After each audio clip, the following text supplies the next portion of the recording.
Hi guys, good morning or good evening to all of you guys. Init. Yeah. So, andito tayo ngayon sa highway. Nagkaroon tayo ng problema, sumabog yung ating gulong. So, naapektuhan pati yung yung power cord natin. Bali, tumawag na tayo sa ating boss para ma-rescuehan tayo. Kasi, eto yung nangyari niya. Eto na yung gulong ko. Wasak talaga siya eh. Damn! Ayun yung gulong. Tapos eto kasi yung isang power cord papunta rito. Diyan. Nasira na rin para sa susunod nating trailer. So ang hila nating trailer ngayon ay isang 53 footer and then isang 30 footer. Dalawang trailer ang hatak natin, loaded tayo ng harina. So, yan. Alanganin yung natin dito, yung tigil natin. Yan, dito tayo sa may gilid lang ng highway. No. No. She wasn't ready. She wasn't ready. So, ayan. Nakapaglagay na tayo ng triangle ng early warning device. So, dito muna tayo maghihintay tayo dito ng rescue natin. Lakas ng sabog eh. Oh.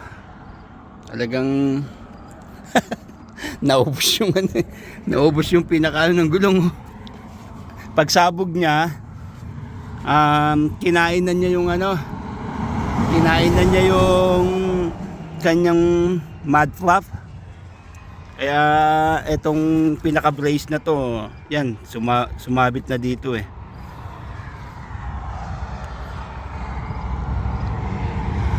Ayan guys, dito tayo ngayon, no? Ang pangit ng natin, ang pwesto natin, gilid lang tayo ng highway. Wala pa tayong ilaw dito sa puwet, hindi tayo mag 4-way flasher kasi nga wala nang wala siyang cord. At yung hila natin guys, dalawa, isang 53 tsaka isang 30. Alanganin yung tigil natin.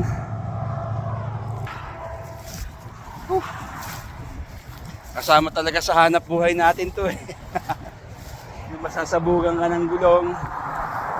Ayan. At kung ano-ano pang mangyayari sa highway. Wala eh. Alanganin eh. Alanganin yung ating hinto. Dito highway. Oh.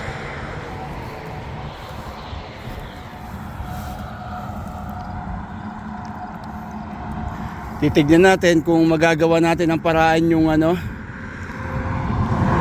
yung power cord niya para magkailaw tayo dito sa hulihang trailer natin, dito sa pangalawang trailer.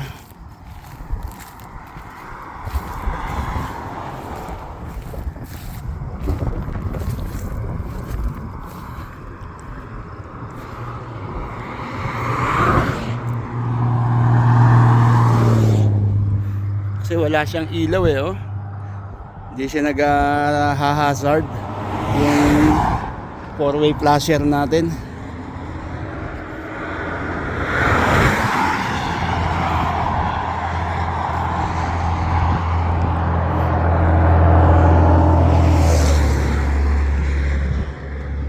Bali, etong unang trailer natin, kompleto naman yung ilaw niya. Yan. Kasi dito natin dinudugtong to eh, dito. So nasira na, ayan, nabutas na siya, wala na siyang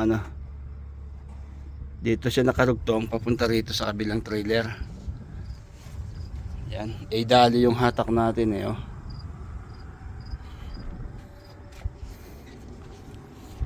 Hindi natin, ewan ko kung magagawa pa natin ng paraan to. Paano natin gagawin to? Hindi ko dala yung aking mga gamit.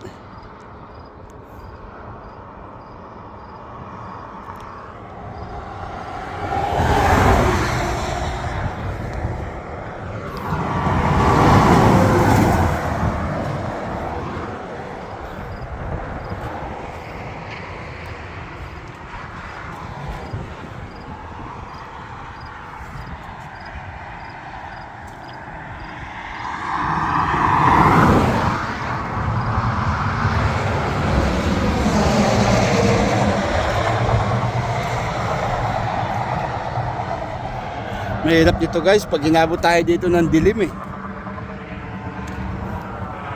Inabot tayo ng dilim dito, walang kailaw-ilaw dito.